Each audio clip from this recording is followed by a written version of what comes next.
Hello, everyone. It's Ty. It's finally time. After months of not so patiently waiting, 3.4 brings us the release of a certain inexplicably powered Dark Swordmaster. So today, on the precipice of his release, I thought I'd do my best to explain his kit, his super simple gearing options, and give my free to play Husbando recommendations for the nameless hero, Phainon. Phainon continues Hoyo's exploration of the idea that, male characters don't actually have to be imaginary. And sure, while physical destruction's not a terribly new or exciting combination, he is the first male amongst their ranks. So I guess that's something. He's also our first Ultra Carry character. He's so far beyond Hyper Carry that he's actually actively hindered by non-support characters. His kit is incredibly dense, but it's not really as complicated as it seems on the face of it. Basically, Phainon has two forms. Phainon and, well, to avoid spoilers, let's just call him, Calvin. Both of these forms have their own basics, skills, and talents, but let's start with the simple stuff up front. When Phainon enters battle, his kit is decidedly vanilla. His basic does 100% attack as physical damage to a single target. So far, so standard. His skill is a little fancier. He does 300% attack to one target and 120% attack to adjacent targets. Okay, but he gains 2 core flames. So what's a core flame? Well, we'll skip ahead here as that's explained in Phainon's talent. Core flame is the point system by which Phainon uses his ultimate. Instead of energy, Phainon gains a core flame whenever he's the target of anyone's ability. Whether an ally is giving him a buff or an enemy is hitting him, he will gain 1 core flame. The max is 12, but with an overflow of 3, allowing it to reach 15. And as a lovely bonus, when it's his teammates targeting him, he gains a 30% crit damage buff for 3 turns. So, once he reaches 12 core flames, he can use his ultimate. And that's when things get bonkers. First, Phainon transforms into Calvin and deploys a territory. At that point, everyone else in the team will become departed, like Motza introduced, unable to take action for the duration, and all enemies will gain physical weakness. At the end of Phainon's ultimate, his time being transformed into Calvin ends, and he deals 960% of Calvin's attack, distributed across all enemies. That distinction will be relevant when we get into Calvin's kit. So let's do that. During Phainon's ultimate, while he's transformed, Calvin has 8 extra turns. They're just like normal turns for all intents and purposes in that you get a chance to take action, but they don't count as turns where buff durations are concerned. There's actually technically only 7 because the 8th turn is always the final hit where Calvin transforms back into Phainon. These extra turns have a fixed speed of 60% of Calvin's base speed. Wait, Calvin has speed? Yup. Calvin inherits most of Phainon's stats, so Calvin's base speed is Phainon's base speed. But do note that that's base speed. The speed from gear, buffs, and the like do not apply. Calvin also has a whole kit. A whole lot of kit, really, so let's start with his talent. When Calvin comes into being, he gains 4 points of Scourge. That'll become relevant in a moment. He is immune to CC and increases his attack by 80% and his max HP by 270%. So he's a beast, yeah, but the hits just keep on coming because he also self-heals. Every time Calvin attacks, he restores 20% max HP. And if he should actually manage to get knocked down, he's taken a page from Mide's book and just says, nah, instead restoring 25% max HP and merely ending the ultimate with the final hint mentioned earlier, just with its multiplier lowered a bit for every untaken turn remaining. And when the transformation ends, whether from being knocked down or not, he gives all allies 15% speed for 1 turn. See? He's crazy, right? And we've not even gotten to Calvin's actual abilities yet. His basic attack does 250% attack as physical damage to a target enemy and 75% attack to adjacent enemies while generating 2 Scourge. There it is again. What is Scourge? Patience, we're almost there. Calvin's first skill, Calamity Soul Scorch Edict, has him gain 1 stack of Scourge for every enemy on the field and 1 stack of Soul Scorch. He then action advances those enemies. Now, that's ridiculous, right? Action advancing the enemy? But wait for it, it makes sense. Every time those enemies take action, he gains another stack of Soul Scorch. At the end of all of their actions, he immediately launches a counterattack for 40% attack to all enemies and another 4 instances of damage at 30% attack. For each stack of Soul Scorch, these damage multipliers increase by 20%. So, what's all this Scourge for? His second skill, Foundation Star Death Verdict. First, he dispels all debuffs on himself. Then he consumes up to 4 points of Scourge, and for each point consumed, he deals 4 instances of 45% attack as physical damage to a random enemy. If consuming 4 points, a final blow strikes all enemies for 450% attack, evenly distributed. In total, that's up to 1,170% of Calvin's attack. So, knowing what Scourge is makes it easier to bring up his technique, and it's a doozy. First, having Phainon in the team increases max technique points by 3, which is already pretty nice, but it's almost necessary since his technique actually uses 2 points. If using it on normal enemies, they're instantly defeated without entering combat, a la Acheron. But if they're the stronger type, you enter battle gaining 25 energy and 1 skill point for the team, and gaining 2 Scourge for Phainon. Plus, he does 200% attack as physical damage to all enemies at the start of each wave. And that's it! Phainon is quite literally a one-man army, and his major traces are just the cherry on top. You know how you put cherries on armies? March to Oblivion gives Phainon 1 core flame at the start of battle, and has him gain 3 core flames every time his transformation ends, lowering the time between his ults. Bide in Flames gives an incentive to actually bother using sustains, since if Phainon is healed or shielded by a teammate, he gains a 45% damage buff. But it also ensures abilities that give energy, like Sunday's ult, aren't wasted on him, having them now give an extra core flame on top of the core flame he gets for being targeted by the ability in the first place. And Shine with Valor is even more power in the form of a stacking 50% attack buff when battle starts and when a transformation ends. So he starts a fight with 50% attack buff, and then, if the enemies aren't all demolished after his first ult, he'll go into his next ult with a 100% attack bonus to make certain he gets it right this time. So yeah, his playstyle isn't really all that complicated, even if his kit's kinda convoluted.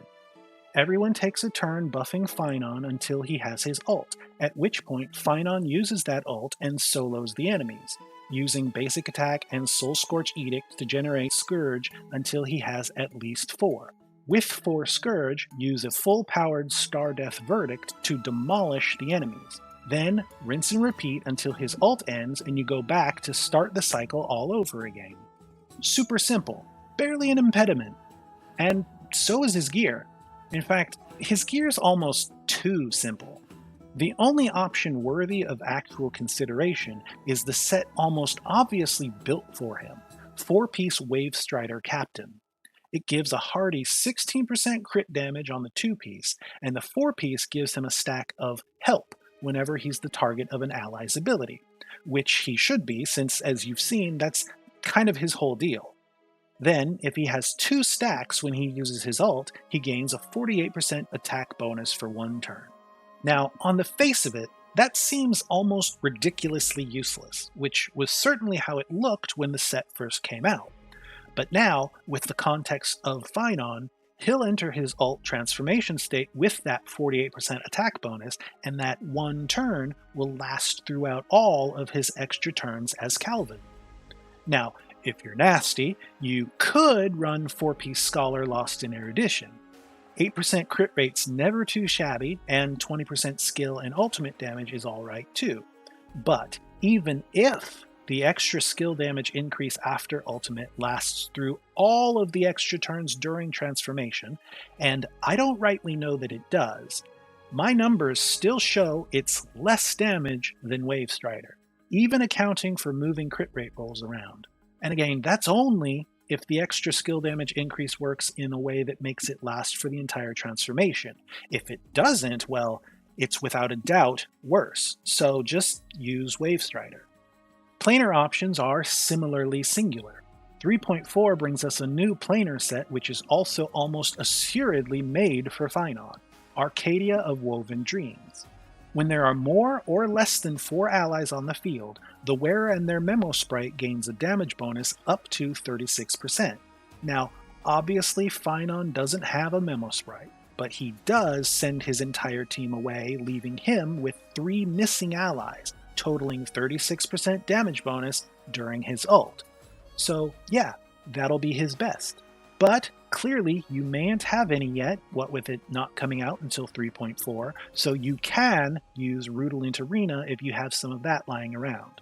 8% crit rate and 20% basic and skill damage aren't too bad, but it should definitely only be a stopgap until you farm up some Arcadia. His main stats are pretty standard: crit rate body, attack percent boots, physical damage orb, and attack percent rope. Honestly, Phainon gets so much crit damage, damage bonus, and attack percent from his kit alone that his gear almost feels like an afterthought. But he does need a crit rate body because he only gets 12% from his minor traces. Attack percent boots are best because he doesn't really need speed at all. Calvin's speed is based on Phainon's base speed, remember? So no matter how much you increase Phainon's speed with gear, it's not going to do anything for him during his ultimate. And then physical damage orb and attack percent rope because there's not really much else to use on him. He can use an attack percent orb if you don't have a physical damage one though. Just remember that he gets so much attack percent from everywhere else that he'll be better off with the physical damage. For substats, you'll primarily want crit rate to compensate for his lack of it, then crit damage and attack percent to taste. For your fourth, you'll want either speed or flat attack, but HP percent or def percent shouldn't be considered garbage stats because they do at least help his survival a little bit. His Lightcone options are a little bit broader than his gear options, but not by much. His best, of course, is his signature, Thus Burns the Dawn. First, the wearer's base speed is increased by 12, and that alone makes this his best in slot since no other Destruction Lightcone increases base speed. But the wearer also gains 18% Def Ignore, which is all the more tasty. And yet, there's still more, as when the wearer uses Ultimate, they gain Blazing Sun, which increases damage dealt by 60%. It only lasts until the start of their turn though, so it's mostly just for all the turns Calvin takes during Phainon's ult. His free-to-play 5-star option will be On the Fall of an Aeon. Each time the wearer attacks, they gain 16% attack, stacking up to 4 times. That's 64% attack in total, which is already great, but also, when the wearer breaks an enemy's weakness, they gain a 24% damage buff for 2 turns. Since Phainon puts physical weakness on all enemies during his ult, it's very likely he'll get a weakness break. Another technically free-to-play 5-star is Clara's signature, Something Irreplaceable. At S1, it's a 24% attack buff from jump and a 24% damage bonus after being hit, lasting until the end of the turn. Given that Phainon is all but guaranteed to be hit, that's not too shabby. It's better than the 4-star options, but still not as good as Aeon. However, if you have it at S5, it's a 40% attack bonus with a 40% damage bonus. At that point, it actually starts to edge out Aeon. Do keep in mind, though, that while Something Irreplaceable is available in the shop, that shop is the Starlight Exchange, and it costs 600 Undying Starlight for 1 copy. For 600 Undying Starlight, you can also get 30 pulls, which you could use on getting another character, or hell, his own signature even. But I just mention it because it is an option, and it's also a light cone you can get if you lose your 75-25 on the light cone banner. So you may have copies of it already if the odds haven't been in your favor. There aren't many free-to-play 4-star options. In fact, there's really only one. Woof Walk Time gives a flat 20% attack bonus, but also a 32% damage bonus against enemies who are afflicted with burn or bleed. As mentioned, you'll likely be breaking with Phainon pretty regularly, and those enemies will therefore get bleed from the physical break. So the light cone does work on him. But even at S5, it's not very good. You'd be better off with S5, The Moles Welcome You. The wearer gains a stacking 24% attack buff after using basic, skill, and ultimate. So as long as you use each of those once during battle, you'll have a total of 72% attack. However, it's a gacha cone, and even at S5, it's still not as good as Aeon, so it's not really worth pursuing. And that's basically it. I wouldn't even dare to consider giving Phainon a 3-star light cone. Not only are they all terrible for him, it would also just be incredibly insulting. So, my free-to-play Husbando recommendation is going to be, get his signature. The base speed increase is really the main reason it's valuable, and you can't get that from anywhere else. You don't need it by any means, so if you don't have the pulls for it, don't strain your savings. But it will definitely be a worthwhile investment for him overall. But if you skip his signature, your next best option will be On the Fall of an Aeon. It's from the Herta shop, and it's a perfectly good substitute that, honestly, if not for the speed, is close enough to his signature as to be indistinguishable. The speed really only makes a difference when trying to eke out perfect zero-cycle clears, which he can still do with Aeon Mind. So if you're like me and just in it for 3 stars, you'll be fine. Next would be something irreplaceable, if you have it, Moles and then Woof, but really there's no need to look beyond Aeon. If you're already using it on someone else, honestly I'd say just take it from them and give it to Phainon. He probably deserves it more.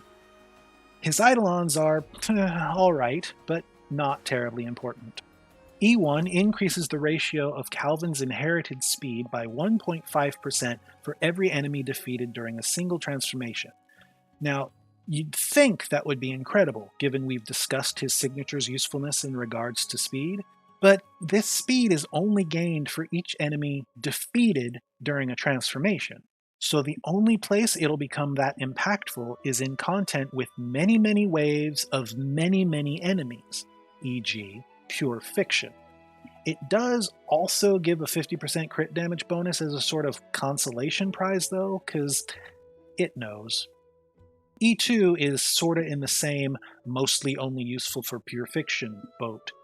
When using Stardeath Verdict with 4 Scourge, you gain an extra turn. Now, that sounds insane on paper, but without E2, you can usually manage 2 or 3 casts of full power 4 Scourge Stardeaths in a single ult window. That count varies depending on how many enemies you're fighting and your use of Soul Scorch Edict.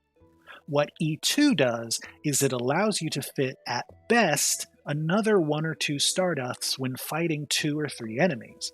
That's great and all, but it's not that impressive. The real impressive feat comes with E2 against 4 or 5 enemies, particularly consistent waves of enemies such as in Pure Fiction.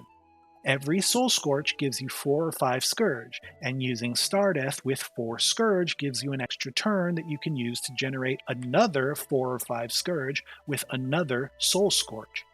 It's not an infinite loop, you're still counting down your turns, and so you still reach turn 8 and the final hit.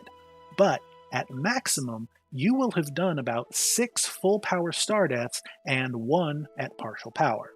So yeah, that's really good for Pure Fiction. In most other circumstances, you're not getting a lot out of this Eidolon, except I guess the 20% physical res pen bonus on Calvin, which is nice and all, but it's not that big of a deal. E4 is an extra 4 stacks of Soul Scorch when using Soul Scorch Edict. No real mechanical changes, effectively it's just an increase in damage. And E6 feels like it's neat, but it's again, really not that great. Your Core Flame overflow limit is removed, and you start battle with another 6 Core Flames. So it's nice that you start a fight nearly at ult, but what use is removing your overflow limit? You can't earn Core Flames while you're in your ult, and it wouldn't make a lot of sense to have Phainon sit around with his ult ready, waiting until he gets another 2 or 3 ults worth of Core Flames. So I just don't see the point. But yes, the true damage on Star Death is fantastic. But again, that's just an increase in damage. So yeah, I'm not really all that impressed by his Eidolons. They're the sort of thing where most of the time you won't even really notice that you have them. So, my free-to-play Husbando recommendation would be to get Phainon to E0 S1. Honestly, it feels to me like it'd be more worth it to get his superpositions for his signature than to bother with his Eidolons. Now, that's not true, of course, and that's ridiculous. Do not do that. But his Eidolons aren't going to be altering the landscape of his playstyle in any discernible way, unless you're really eager to turn him into a master of pure fiction. Just get him to E0 and get his S1, and save for whoever may be coming next. Or maybe invest in some of his supports, like, for instance, Sunday. He's, of course, the perfect support for Phainon since both of his abilities are targeted, and the action advance ends up useful going into ult because it ends up actually action advancing Calvin's first turn. And if you get Sunday's E1, you'll give Phainon and Calvin some more def ignore to go along with the crit damage, crit rate, and damage percent he's already providing. Point of fact, that's more or less all you need for Phainon's teammates. Anyone with abilities that target him.